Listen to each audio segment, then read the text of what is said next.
everyone. So in this discussion, let's talk about a soon-to-be tourist hotspot for India.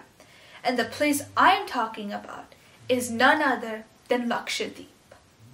So Lakshadweep is actually a group of islands that's located in the Arabian Sea, and it's off of the west coast of India. So basically, over the period in Lakshadweep's history, many people have ruled over Lakshadweep. For example, the Portuguese, the Cholas, the Bibis, many people. And the Britishers were the last people to control Lakshadweep. And as many of you already know, at that time, the British also controlled India. So when the Britishers left, they drew the Radcliffe Line. The Radcliffe Line separated India and Pakistan. But the Radcliffe Line had nothing to do with Lakshadweep. In fact, when the Britishers left, they left no plan for Lakshadweep. So Lakshadweep had no plan.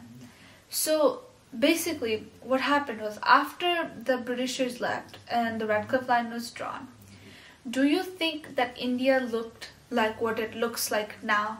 Did it have the same shape? No. This surprised a lot of people actually, and this is because, so you have to realize that India at that time was made up of many princely states, and not all of these princely states wanted to unite together and form one country. So who united all of these princely states?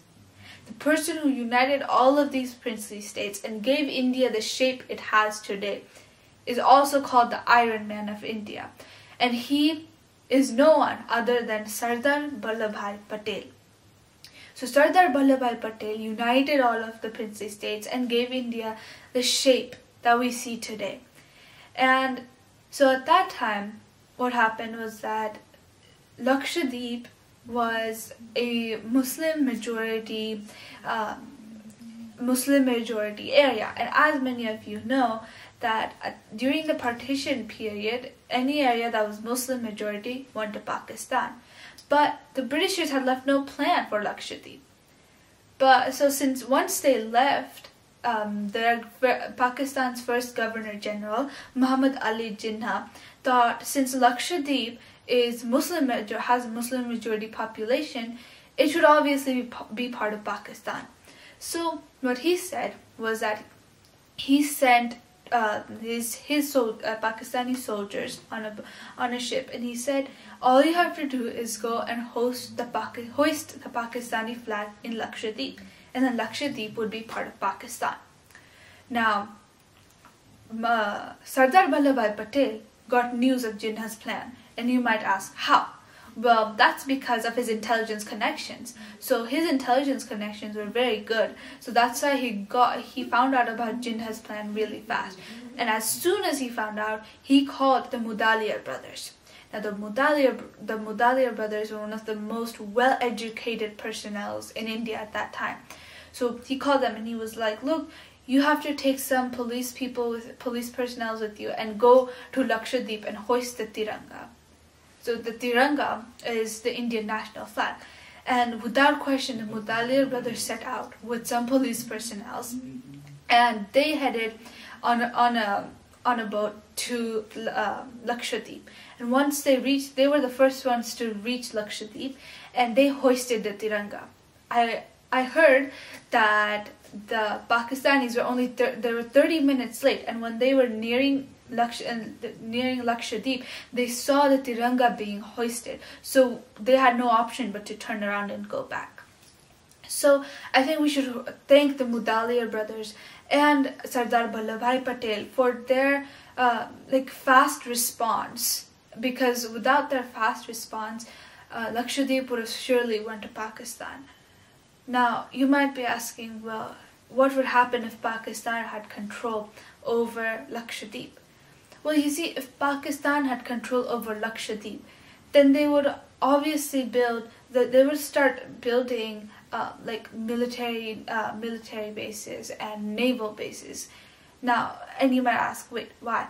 Well, here's the thing. Take the Coco Islands, for example. So the Coco Islands belong to Myanmar, but they put it on lease. They gave it on lease to China. And now that China has control over the island, what they started building naval bases, right? So this obviously Pakistan would have done the same thing, and especially now when our diplomatic relationship between the two countries isn't that good, and if Lakshadweep were part of Pakistan at this time and they had a huge military stronghold there, then it would have posed a humongous, huge geopolitical crisis for India, because just look at the location of Lakshadweep. It's so close to the Indian mainland. So I think we should thank Sardar Vallabhbhai Patel and the Mudaliar brothers for the fast response, and it's because of them that we have control over Lakshadweep today. And as many of you know, it's even trending in social media that our respected Prime Minister Narendra Modi has been trying to update and update the infrastructure in Lakshadweep to make it a tourist hotspot. And I believe that Indians are known for their hospitality, and I think Lakshadweep is definitely the best place to showcase that hospitality. So I hope you enjoyed today's video. Remember to subscribe and leave a thumbs up. I'll see you in my next video. Bye!